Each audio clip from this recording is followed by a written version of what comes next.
Vikendi i zgjatur dhe temperaturat e larta thuajse e kanë boshadisur kryeqytetin. Shumë qytetarë kanë vendosur të ikin vapës, duke zgjedhur të freskohen në destinacione turistike më të afërta.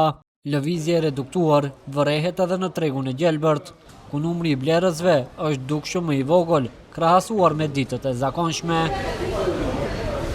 Për shkak të vikendit të zgjatur dhe reduktimit të punës, shumë prej tregtarëve kanë vendosur të qëndrojnë në shtëpi dhe të mos dalin ta kryejnë punën e tyre. Edhe tregtarët, të cilët sot kishin dalë në treg, thonë se fundjava e zgjatur ka ndikuar ndjeshëm në uljen e shitjeve. Këto 3 ose 4 ditë është ulur ndjeshëm puna. Për fat të keq, malli nuk qëndron, prishet edhe pse çmimet janë të përshtatshme për gjithsecilin. Domatet më të mirë, prodhimi vendor e ke 60 denar. Kemi qep, po edhe sallata gjithashtu janë prodhimi ynë, jo i eksportuar. Megjithse mund të themi se sot është pak më mirë se ditëve të kaluara, por ajo që mund të them është se blerësit këtë weekend nuk kanë të drejtë të ankohen për çmimet. Lëvizja në pazar ka pas sikur çdo herë. Për shqiptarët nuk ka pushime me sa duket. Se çështja ekonomike e bën vetëm. S'kemi të hollana për deti.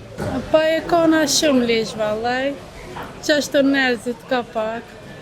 Ata s'ka qisho, buxheti më i madh s'ka.